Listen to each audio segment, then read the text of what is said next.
Welcome to Never Shut Up. It's your boy Marcellus Wiley on this my day, Friday. Y'all know what we do around here. We act a little different. Our heads are in the parking lot, as Coach used to say on a Friday. So we're going to get some love in today, learn some life lessons, talk some sports and entertainment, cover that media like the media covers everybody else. Love y'all for rocking with me, just staring at me as I stare at y'all and talk about life. Why not, right? And also supporting the foundation, projecttransition.org. Saw 2 new donors on there just yesterday from this show, so shout out to y'all. Continue to support the itty bitties in the community, man. We some success stories, right? We done told the story before. We made it. We done told the story. Now it's time to show the road. So let's do that together. Help these itty bitties out. All right, let's talk about the All-Star game too. This is probably my last time talking about this All-Star game because I've been beating it up a little bit. I'm not jealous of anybody making the All-Stars. I made the All-Stars myself. It's not about that. It's about everything ain't for everybody and all the time. And this is a time where we need to look at the All-Stars seriously and say, it's okay. You can scrap it or you can make some edits, but something got to change. Because I don't know if I'm going to change my viewing habits. My viewing habits right now are not to watch the All-Star game, not to watch the slam dunk contest, not to watch the three-point contest. I'm done. Feels weird to say that because there was a time where I was all in. We all were. Well, that was a different time back then with fewer options. It's a whole different landscape now. Don't believe me? Let's listen to KG. So hide the itty bitties right now. KG about to start talking. And Paul Pierce talk about the issues with the All-Star game. Guys is tired. Nobody really play hard in the All-Star game. That's sad, bro. The mindset has been passed down. And you know where it started? When Nike in the league didn't actually put pressure on LeBron James to get in the fucking dunk contest. No, I'm going to tell you what. Now, fuck that. I'm going to tell you what it Y'all is. niggas protect that nigga all the fucking time. Let's keep it real. You said it earlier. That's real. You said it Y'all earlier. should have made that nigga get in the dunk contest. Now Zion, Jai, all these niggas think they don't have to get in it. Real shit. But you said it earlier. The element of defeat. The All-Star game was really a platform. Trampoline. A trampoline for you to show off your brand, who you are. And what you got coming out. Facts. So now when you got social media to do all that, by the time you get the All-Star, I mean, you already got a big enough following that you don't really need that platform. You got your own individualized platform. It helps, though. Through social media. What we are seeing is the disconnect from the older generation, the Jews you get from the old head, Yep. and then coming in here knowing how to actually be not only professional, but be an all-star. Know how to actually talk and deal with the all-star director to say, this one I'm doing and this one I'm not doing. And then managing your time. Because if not, the league will use you the whole day. Right. Hold on. I got to get some rest. I got to get some shots up. And then, 2, I got something I'm doing with my family. You got to honor that. Guess who teaches you how to do that, y'all? The old heads. The old head. Right. Jordan, Pat Ewing, fucking Shaq. Fucking all the old heads who's sitting in there. Right. You know what I'm saying? These niggas that's sitting in there. We're just in here talking. It's cars, it's music, but then the old head knowledge that's going around. Tim Hardaway telling you some real shit. Sean Kemp telling you some real shit. It's a clip. Me and Cole sitting on the table and we getting taped. And there's a bunch of motherfuckers going around here. Guess what I did, P? So I learned this from the old head. I go to the trainer of the All-Star game. P know this. I go get all the socks. It's like different. It's so much dope ass merch during the All-Star game, but don't nobody know to do this. I think I learned that from somebody getting the socks. Lord, you get all the socks, you get all the tights, you get all the stuff that come with it. Then all the dope shit because you got your bag. And you just throw it in your bag. Throw it in your bag. So the trainer gets the fuck out of the way too. Don't nobody know to do that. Damn, I for sure was doing Guess that. who taught me that? GP. Say, look, man, this how you do it. Come here, man. You come in here, you stuff all this in here, man. Doing that. This all for your boys, this for your mom. Socks. He was getting balls. He was just putting it in there. Then he'll go around, hey, man, sign the ball, man. Everybody gonna sign for GP, right? Yeah. He looked up, Lord, he had a whole bag of merch that he had got from every year that he just threw it in the closet. I'm saying all of this is part of All-Star. I said to Kobe, I said, bro, you gonna look up, and in 5 years, bro, this whole room gonna be different. And that's the wave. The league gotta catch up with what's going on with the wave. I told you, hide them itty bitties. KG on the loose. I don't use the N-word anymore, so I don't even judge people who do. I'm just like, it ain't for me.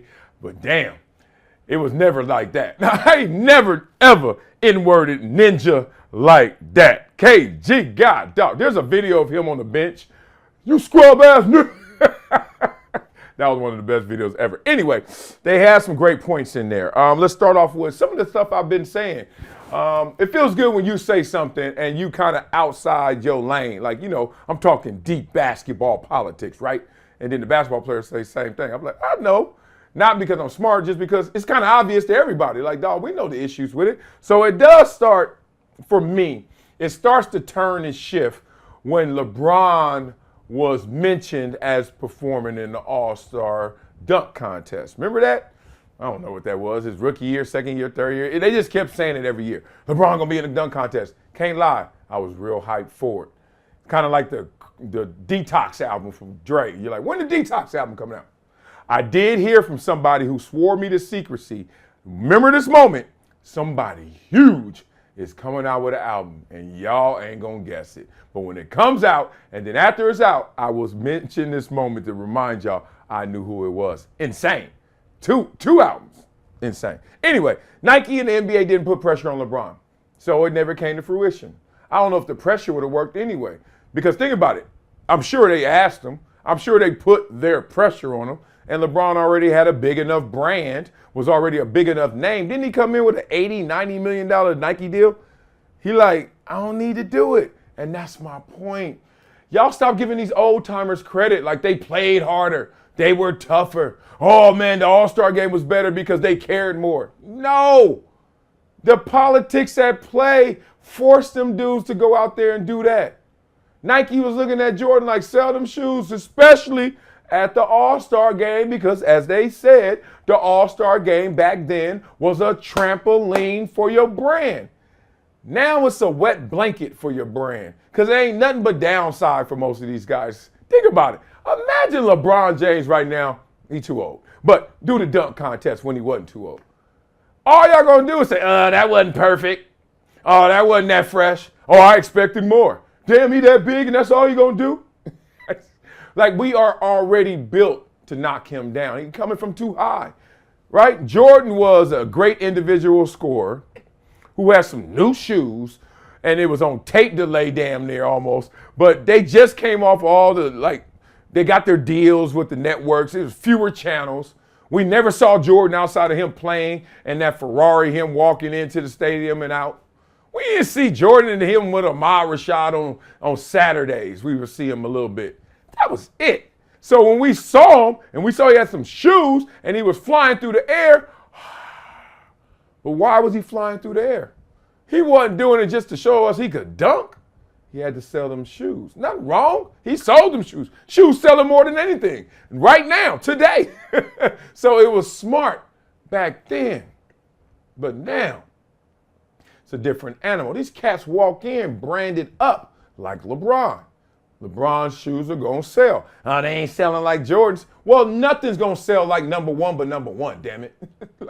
Like if you live your life trying to always be number one, woo. All right, so number two on the Forbes list ain't rich, ain't wealthy. Come on, stop that. LeBron is going to have a top-selling shoe always. He ain't probably going to ever beat Jordan, and that ain't nothing to lose sleep over. It's just the way it is. Jordan got in at the right time. His shoes are fresher, whatever you want to do. The brand means more. You say whatever you want. Them 17s by LeBron was sick, though, right? 17s, I think. Ooh, those ones that look like a sock. Oh, I love those, too. Got a black pair and a burgundy pair. Point being, it was a different NBA. So let that happen. And it did. And now these cats, the same Jordan-level guy, LeBron, is like, nah. Y'all ain't trying to build me up like y'all built Jordan up. Y'all ain't trying to build a brand up like they built them shoes up. Y'all trying to tear me down. I'm not interested. Smart by LeBron. Smart. If it were you, it'd be smart by you. All right, so I love the fact that they talked about how the All-Star game, and I mentioned this before, it was a trampoline because there were fewer ways and outlets for them to be seen visibly, like in lifestyle, like in branding, like beyond. Because y'all wasn't watching all the Indiana games back then. Y'all wasn't watching a ton of. Y'all ain't watched Denver play a lot. There are some teams that just we missed because we had fewer outlets, fewer media coverage, less media coverage, and the game was just like All-Star, Lakers, Celtics, Bulls, playoffs, and then championship. We know Detroit, we know. And now Man, you can't even get on Instagram and see the curly hair cuties before you're getting hit with some NBA coverage. Like, as soon as I turn on, I see Kawhi doing something. As soon as I turn on, I see Steph shooting from somewhere in the bleachers. Like, you know what I mean? So come on, man. These brands are already built. So we ain't falling for the foolery. The trickery of the All-Star game is so important. It's not to these guys. Not in business and certainly not in performance because it's an exhibition. Doesn't even count. Doesn't even count. Come on, y'all.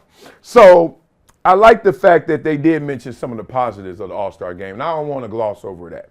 The whole camaraderie, the whole fraternity, the elites in the fraternity, you know, the pinky out when they drink, like them, the Grey Poupons of the NBA, they show up, they got their own fraternity, and then they start exchanging vet rules, right? Elite vet rules, like, yo, go get them socks. I used to do the same thing. I used to trip out, and I was like, I'm not going to tell my teammates because I don't want them to end this, and all of a sudden I don't get my free merch. But you walk into a locker room, professional locker room, you can't believe how much free shit is everywhere. You're like, what? I'm like, those towels. All right, so last weekend, I'm going again Saturday for a little man Jaden's birthday party. It's going to be at the Lakers practice facility, right? I went in there and, you know, I sweat when I play. So I'm sorry, but I'm still sweating like I'm balling. I'm Moses Malone, but I ain't good. So I'm like sweating everywhere. And they got the big old stack of towels, but they towels say Laker, Gatorade, champions, and towels. They got trophies on them. So I got a towel and did this. And I literally was playing the whole game, finished, walked away with it on my shoulder. Got outside, realized I had it on my shoulder still. You think I walked back in there and took that towel back? Hell no. Too fresh. If it was a plain white towel, yeah, I would have, here, y'all got your towel back. Like, I ain't stealing, I ain't no thief. What'd he say? I steal, I don't kill, right? I'm not even a stealer anymore. I stopped stealing after my mama whooped my ass when I was 12. So I would have taken that thing back. Then I looked at it and I saw them trophies and that Gatorade sign and that Lakers facility. Mine. And that's just last week. When I played, oh man, scoop love of my brother, scrap love of my other. I was just taking stuff everywhere. And then go home and give it to my cousins. That was life. That's how I did it. And speaking of my cousins, let me give you this last story. So, in the same vein, here's my vet rule advice to anybody in the league or getting an opportunity to be around the fraternity like this. I had these two cousins, nizzles, we call them. Yeah, it's KG's word, nizzles. I used to go to all these business luncheons, like we all get invited. We get to go to the Civic Center and the Convention Center and meet all the local sponsors and brands. You know, it's 6 sponsors to a table, 1 athlete from the team. Quarterback sits there with the CEOs, you know, big time players, CEOs, chairman, VPs, et cetera. Like we sitting there. So you sitting, hey, how you doing? Oh, nice meeting you. I'm Steve from Verizon. Oh, nice meeting you. Oh, yeah, I'm John from Kmart. Nice meeting you. Oh, man, I'm Bob from Zodi's. Nice meeting you. Oh, this is Susan from Woolworth. Nice meeting you. All them old ass brands. Oh, this is Kenny from Service Merchandise. Nice meeting you. Oh man, I got another one up me. Oh yeah, this is Kenny from Kenny Shoes. Oh, nice meeting you, right? And I used to collect their business cards. No lie. I was like, you got a business card? Yeah. I just collect them. I even had a business card. I'll show y'all that one day. Somebody clowned me in the comments, said, I always tell y'all I'm gonna show y'all or tell y'all something later, and I never do. Welcome to my world. I got hit in the head a lot, but I'm gonna do it. I had this business card at Buffalo Bills. So anyway, I walk away, I got 30 business cards because I went to other tables as well. People come up to you, hey, you got a card? Cool. I would go home, put them in my little container. My nizzles would come over for the weekend. I would write up an email and then have it cut and pasted, and just all you had to do was change the header. All you had to do was change the name of who it was going to and send it to them. So they would send it to them. And it was basically like, hey, it was great meeting you. Good times. If you ever want to come to a game, let me know. Here's a vet move. They always write back, oh my gosh, so thankful, so grateful. Oh, you're such a great person. Oh, what a wonderful, kind gesture. And no one ever asked for tickets except one time. But the rest of them, they just love me. Human capital, relationships, Always could connect with them whenever I wanted to go somewhere, do something, etc. They got real company. So it's like, yo, I'm going down to the Hilton. Oh, hey, how you doing, Kenny from Hilton? You know what I mean? Oh, yeah, I got your email, man. You guys played well this year, etc. So that's a vet move you would get at the All-Stars. You may get it on a team. But point is, pass that one around. So when you go to those luncheons and you're bored, you're meeting strangers and you're a little anxious to get out of there, take advantage of it. And it ain't even a heavy lift. Meet all them good people, be a good person. All right. Give it to somebody who want $100 because you got some ninjas in your life, some nizzles, and then make hay. That's how I did it, and that's how I started building up tremendous relationships. But back to the All-Star game, ain't no fixing it. You don't want to play because it doesn't count. You don't need it for no brand. You don't need it for no fame. You don't need it for recognition. Thank you, social media. Thank you, all the media outlets. Thank you, all these people doing basketball coverage. Thank you, Instagram, etc. So, no, All-Star game, you stuck. Figure it out, fix it, but it ain't going to be the same ever again. I think it's a wrap. But, hey, who am I to say that it's dead? Never say never, that's what they say. So you agree that it started with Nike? And how do you feel about the new guys not taking it serious? Do you agree? I say one thing about that. I'm getting tired of people in this era saying, oh, they ain't playing hard. I remember vividly, like watching old football film. Like they watch my film now. And I remember vividly watching players in the 60s and 70s and shaking my head. Like that ain't it. I would destroy y'all. Most of y'all, I would destroy y'all. Right? Then I played in my era. And, I had my success, but also, I had my issues and failures. But now these kids are probably looking like, have you ever went back and watched some old film? Don't even look like we doing the same stuff sometimes. It's like not moving. So every other sport, and I heard someone saying this, I think it was Jay Billis. Every other sport, we understand it has grown, gotten better. Like we're not looking at saying like, I don't know if Messi could have balled out. I don't know if Messi trying that hard compared to, some of the old soccer players. Give me one of them, old soccer player. Pele. I don't know Pele. What? Messi could do it, right? So I remember in track and field as well, like you just see cats doing this. Like when you were growing up and the cat be running like this, you could confuse that with he running faster versus a cat run like this. He's smooth. You ever see somebody run smooth?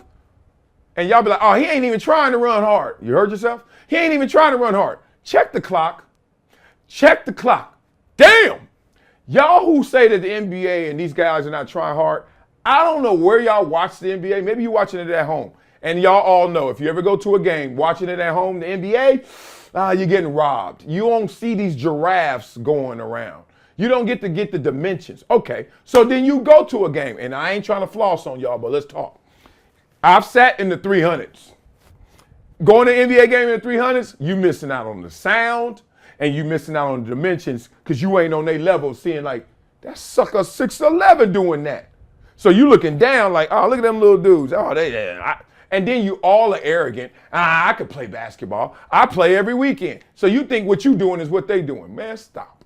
Okay, so you ain't in the 300 levels. You ever go courtside or just walk courtside? I know most people ain't sat courtside. But if you have, or if you have somehow, some way, watch the NBA players play basketball when they into it, which is a regular season game, playoffs, etc. Woo! I took my son, like a couple months ago, his first sitting on the courtside game. Not the seats, not the suites, none of that. None of that we ain't paying attention stuff, like watch it. And he was like, I said, what do you think about it? He was like, you know what, he's 8. He said, Daddy, they play really hard and like aggressive. Because I was like, yeah, dog, the ball. And then under there, come on, y'all. Y'all need to stop playing. Stop playing. Stop playing. Leave this era alone. It's just different. And what would you do for the All-Star game to bring it back to life? You're like, kill it. That's the way to do it. All right, y'all, let's move on to Carmelo Anthony and fatherhood. Going from killing something to bringing life. Because Carmelo Anthony was talking about his fatherhood and how the journey was. Obviously, we know he got a beast of a son playing some basketball. And Cayenne or something. And he's a little man.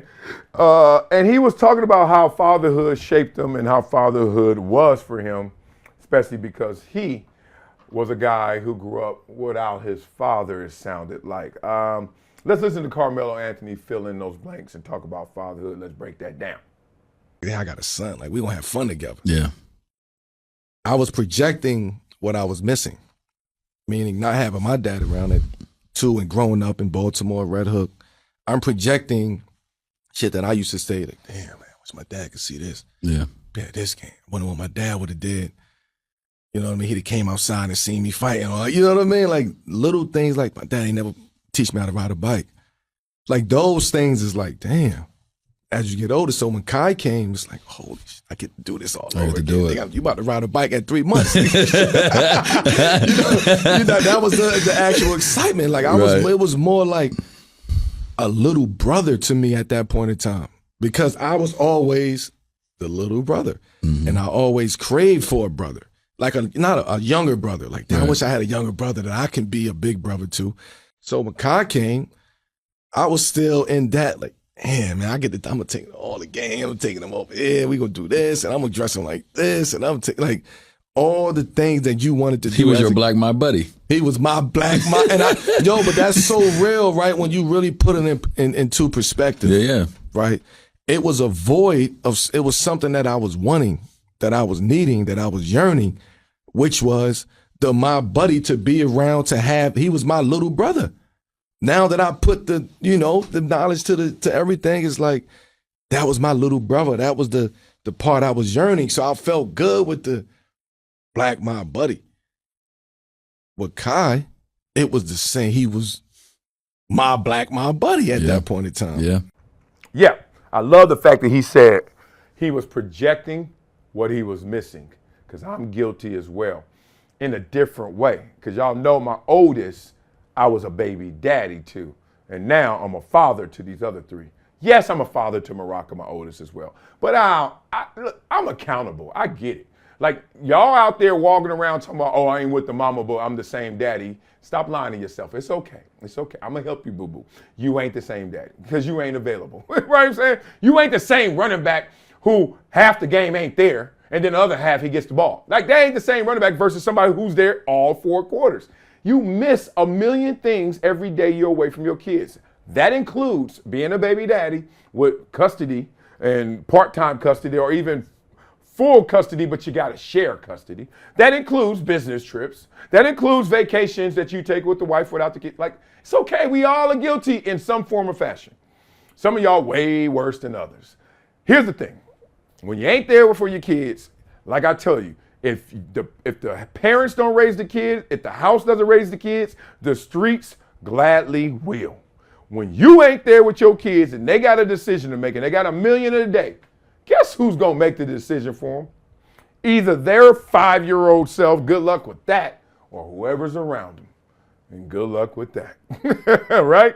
So that's the thing. So Carmelo was projecting what he was missing. So now he turned his son, and this is something you got to be very careful of, especially if you are a part-time father, even though you got full-time status. If you ain't there every day, right? Y'all ain't married, same roof, you see your kids every day. If you ain't that, be careful of this.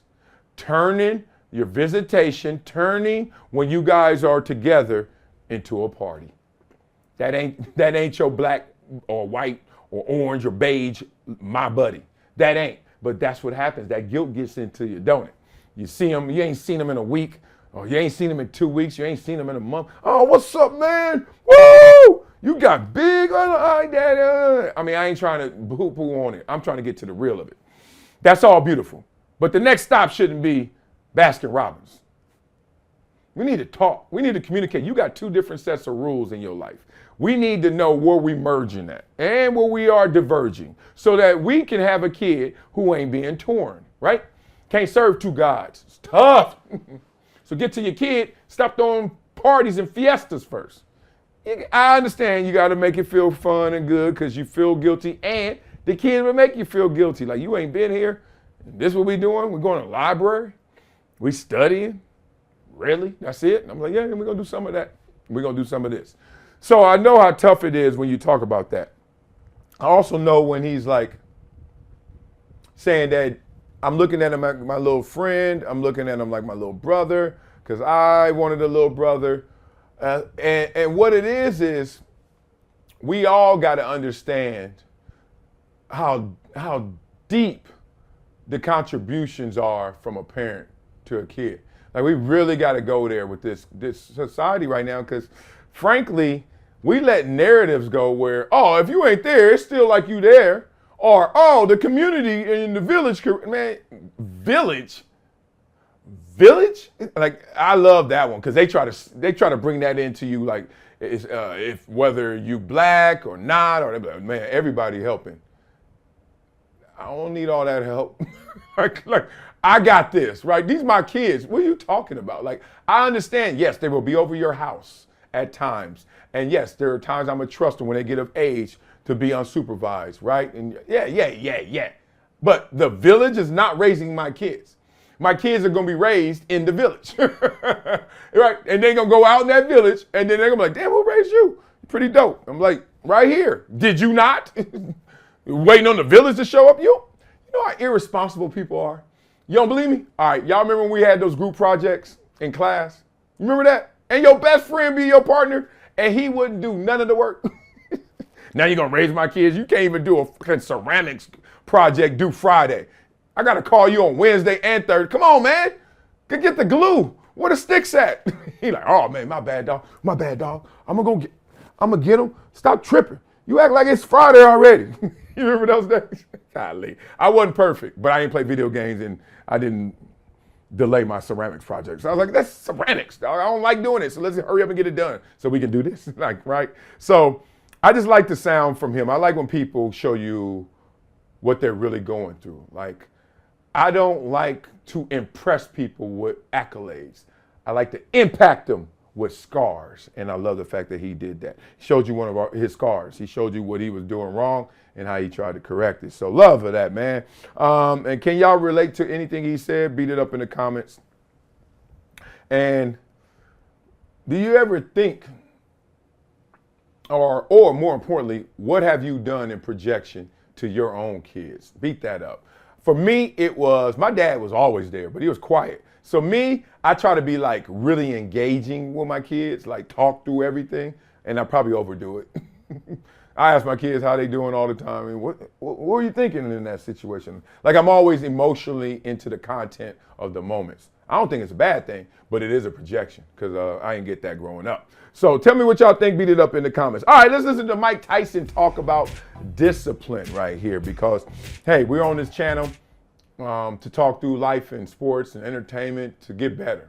That's what I'm doing right now. I'm trying to really just stay focused, stay disciplined on doing positive things like this to help build us up. So let's listen to Mike Tyson talk about discipline. Discipline is what it's all about. Yeah. I don't care how good you are in anything. You don't have discipline, you ain't nobody. You're nothing without discipline, because you give up under the slightest struggle without discipline. 100%. And if you can do that, you could be successful in anything. Short but sweet, right? And Dana White, was that Dana? No, that's Joe Rogan. Joe Rogan also chimed in there with a few words, very few words, talking about discipline. Yeah, here's the thing about discipline, man, because he said you give up at the slightest struggle without discipline. Here's why discipline is so important, and we need to talk through this. Because we're born losers. We're born to fail. We're born with really bad habits. And y'all parents know that, because if you ever raise a kid, you realize you have to raise a kid. What does raise a kid sound like you're doing? That sounds like the kid is on the ground and you got to raise them up. Sound like the kid is low and you got to raise them higher. It's true. You got to condition people. Everything about them must be conditioned to be successful. Because if you are left for idle, you are left in idle, you will fail. Don't believe me? Wake up and do nothing. Tell me if that's successful for you. Tell me how that turned out. God dang it.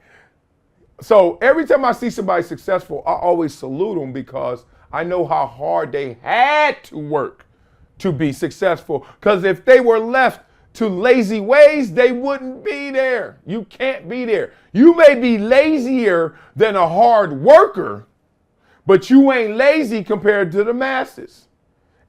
Y'all try to run that game on Dwight Howard. Oh, look, he's just 7 feet. He ain't work. Shit. What? There's not a single solitary soul that has ever made any sports league that didn't work. Now, it's relative once you get up there. Hey, you working out like Peyton Manning? Are you doing everything? Saquon Barkley or whatever. You're like, you doing all that? That's a whole different animal. That's a whole different conversation. But you can't wake up out of bed and become the top dog at anything. It doesn't work that way. Stop believing that, because that's how you say it and justify it and rationalize it, so you can feel better that you ain't working. Oh, he got blessed. So, the Lord and Savior came down and just blessed him and touched him and made him that. No, he gave him some bigger body limbs. He made him taller. He made him way more. He made him faster. He didn't make him good. You know what made him good? He worked on it. You don't believe me? Walk outside and see people that look like they could play sports. And then walk up to them and ask them, do they play pro sports? Watch how many no's you hear. No, because they ain't work on it like that. That wasn't theirs. That wasn't for them. Whatever the question may be, the answer is that. That's how the game goes. So ain't no shortcuts, bruh. And discipline is the thing that keeps you going. I love it. I love me some discipline. Not always so disciplined. I'm certainly not disciplined with food. I am so arrogant with food because I know I sweat a lot. And my metabolism can really race if I do right. If I feed it, if I go green and meat and greens, I'll turn into a skeleton in 2 weeks. And no alcohol. But that ain't happening. So the thing is, I'll stay at around 280. Now, I ain't tripping because I was 280 when I was 21. 282 to be exact. So if I'm 21 at 282 and now I'm 50 almost and I weigh 280, you didn't blow up.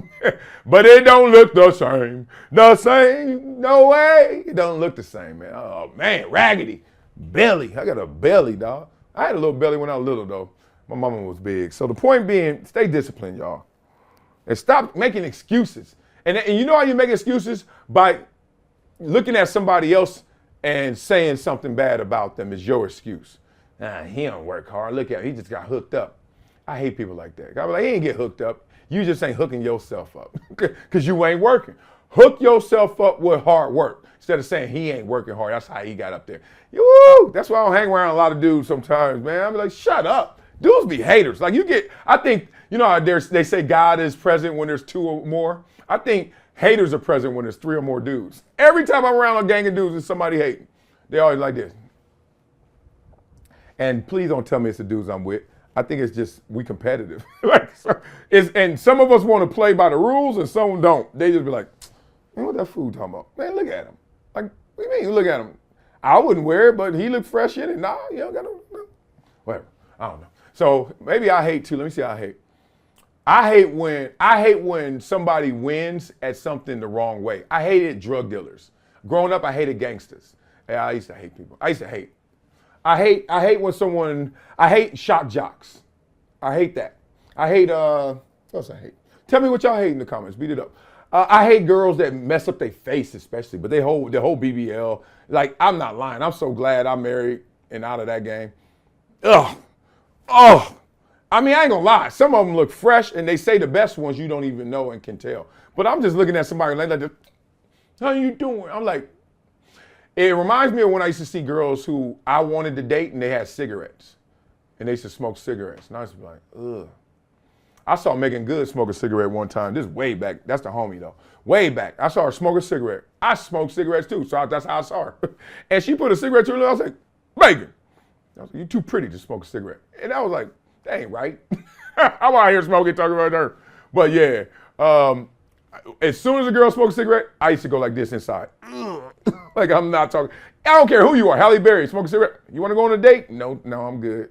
Weird, right? So I got my hating in me too. But imagine me and around three other dudes. Oh, it's some real hate going on. So tell me what y'all think about it. Beat it up in the comments. Talk about your life, how disciplined you are, and what you struggle at in terms of discipline. Because it's all about that, staying on track.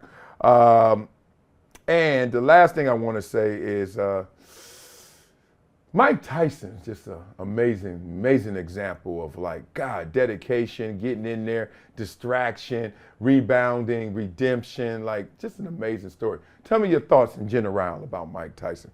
I got salute for Mike Tyson, man. We did a lot of shows together, and he's I mean, you could tell he's a kind, gentle person in there. It's just, woof, Don't mess around. Fuck around and find out with Mike Tyson. All right, y'all. Coming up next on Never Shut Up. Fuck up some comments. Hit you with a Wileyism. It's Friday. It's my day. It's time to get out of here. Next, Never Shut Up. Brinks TV. Reese TV. Brinks. Brinks.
Welcome back to Never Shut Up. It's your boy Marcellus Wiley over here reading the comments that I'm about to read to y'all. But first, projecttransition.org. Please log on. Support the itty bitties. Your butt made it. Your butt successful. You done got there. Well, then stop talking about it and telling your story and show them the road, damn it. And that's what I'm doing right now with the Project Transition Foundation. We're showing these itty bitties the road out through the community effort. So make sure you do that. See me on Brinks.tv. Brinks TV, you know what it is. Give you 1,000 free Brinks bucks if you show up, sign up, and get your free login. Also, we got that WileyWins.com. Man, just stop, Wiley. Post-traumatic stress. Let's get to JJ Redick. JJ Redick, who I'm a fan of. Let's see if you guys are. JJ Redick, people tune in for educational basketball videos, but maybe there are others that get more views on those videos because they could be more likable or a better presenter than you. He's so full of himself. Damn. I think he was using his individual example to show that in general, you get fewer views by doing two different things. If you do a X's and O's versus an I's and U's video. You get it? So X's and O's is just breaking it down. I's and U's is talking about people, opining, giving your opinion, slandering, doing whatever you want to do for clicks or retention and viewership. Don't kill JJ Redick for that. But you got a point. There are some breakdown videos out there, and that's why I want to get into doing that for football, especially flag football, especially kids. And you got to be presentable too. So maybe people just don't like JJ Redick. Interesting point. JJ Redick, you are not an educator. Your job is opinion-based. That's it. Yeah, that's real. Look, he's making fun of being on that show because he's like, this show, we miss the mark sometimes. But he knows it's a huge platform, so he's not going to miss that opportunity.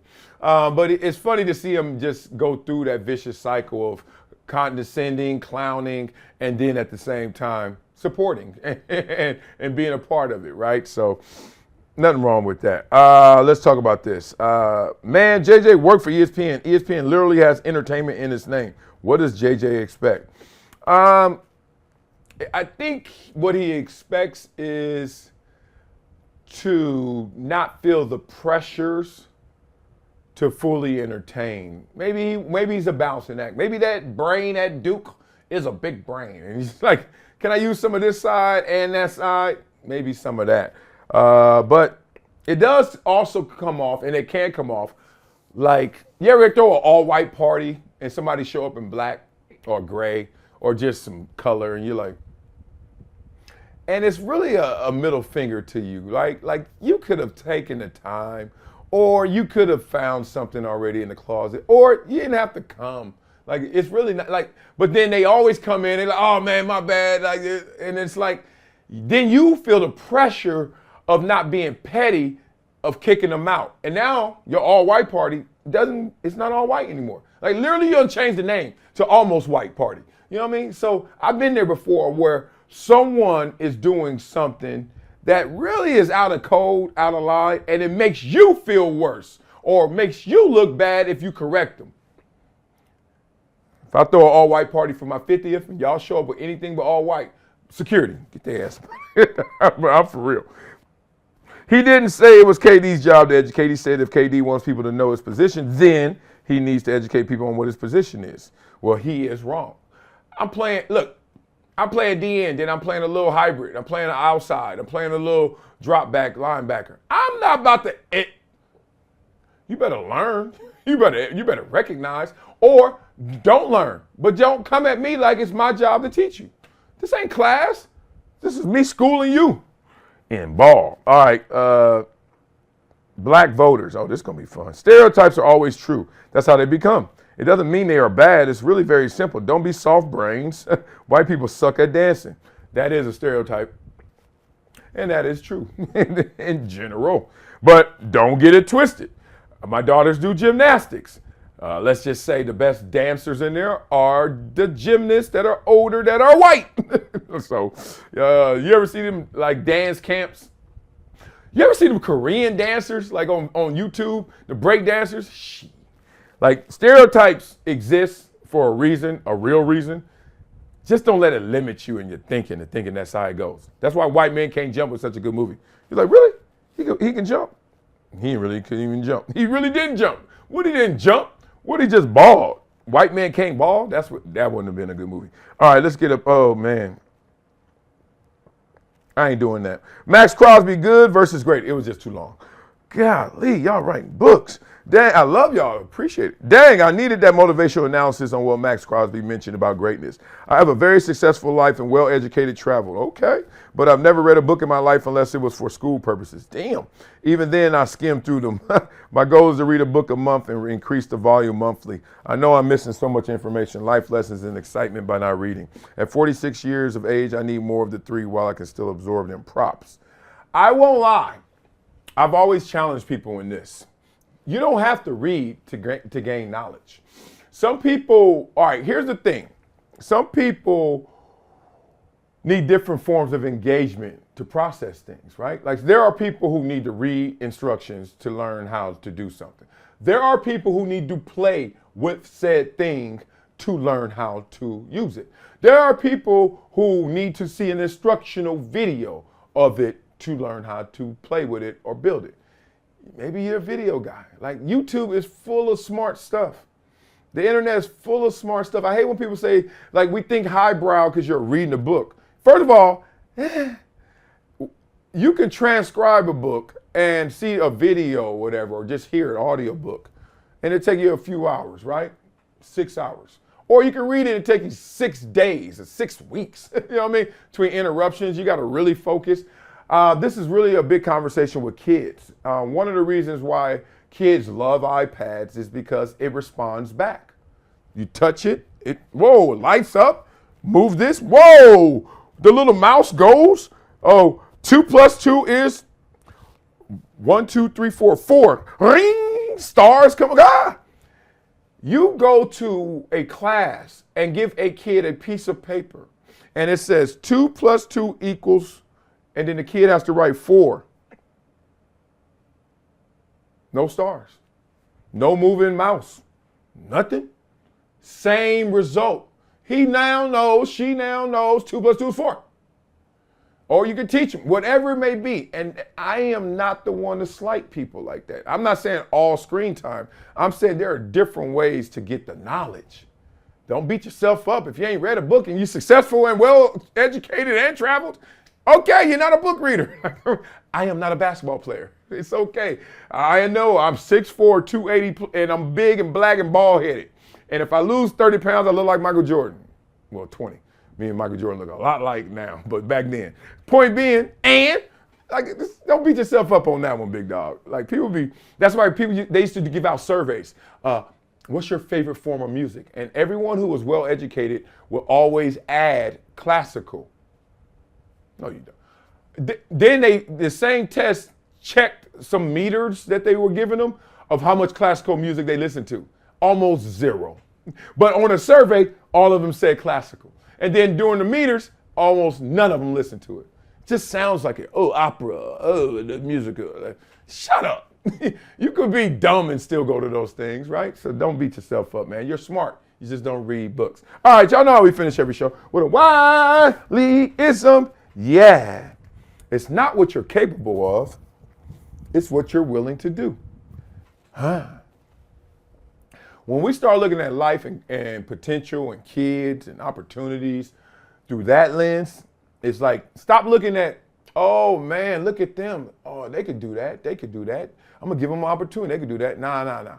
You just need to start looking for the dogs in the crowd, the dogs in the kennel. Like, who's willing to go there? Who is self-motivated?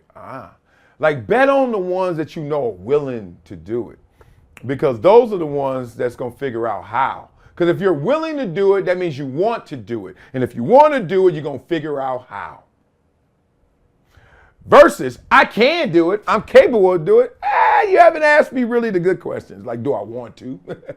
So a lot of famous or successful people have, obviously their kids, namesakes sometimes. But the point is, the kid is capable of a lot of stuff.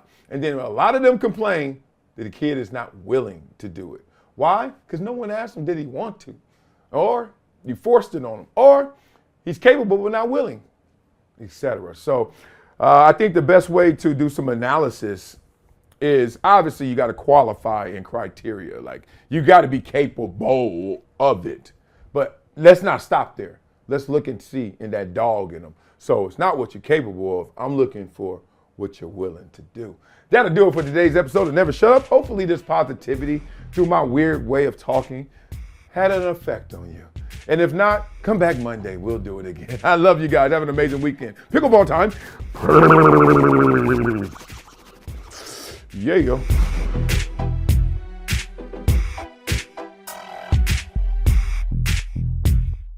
Stage a lot faster. Oh, I'm so honored. I'm so inspired to be here, and thanks Shine Global for this award, to be recognized for doing the right thing, to be recognized for doing good things, and trying to inspire others for their own greatness. I'm just a kid from Compton who, at an early age, had to look inside to find my opportunities, because on the outside, there were so many whispers and sometimes yells of, I couldn't make my dreams a reality. And thought that was very unfortunate, but I was thankful that I never internalized that chorus that was around me. I was a kid that understood that you had to be greater than your greatest excuse. And I had a lot of excuses. I had a lot of reasons to have self-doubt. But I was able to develop my inner power, discover that inner power, and make sure that I showed the world exactly who I wanted to be. And it was really simple for me. It was to make my dreams a reality. There was nothing more to it. And as I now stand here, just a few miles from where I grew up, where that adversity still is strong. And as we see through these movies, that it's worldwide, not just in our locale. You see the suffering, you see the gangs, you see the drugs, you see the poverty. And there's always one common escape. It's that inner power, it's that ambition. It's having a voice that's louder than those surrounding voices. And I'm on a mission, a global mission, to make sure that that inner power inspires all to not only give, but to receive the blessings that come from giving. And I'm up here right now as a guy who's challenging everyone to give their 3 T's. That's time, that's talent, and that's treasure. Human capital, financial, whatever it may be. Let's invest in each other, because we all have to coexist here together.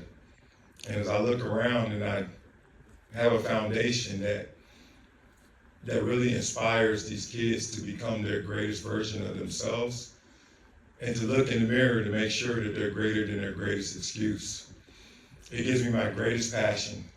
I was a kid who wanted to be a school teacher, but because of my height, weight, and speed, I became a football player. So I took that helicopter ride up as high as I could, but as I was ascending, I never forgot that I was once one of those fork in the road kids who was shot at many times, who had to navigate around adversity every single day, who had to waste so much of his brain power just trying to get home every day.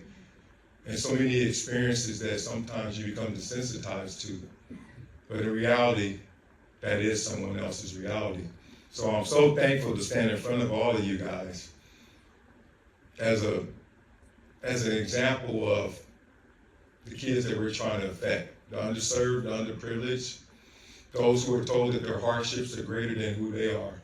But hopefully we can inspire them all to look inward, because everything they want out there is already in here. Appreciate you guys. BetUS, America's favorite sports book, where you can bet on everything, anytime. Sportsbook, casino, horse racing, live betting, and more. We have the best bonuses in the industry. That's right. Get a 125% sign-up bonus, and to celebrate our 30-year anniversary, we're giving up to 30 risk-free bets, a truck, Super Bowl tickets, and more. Don't miss out. Play smart. Join now.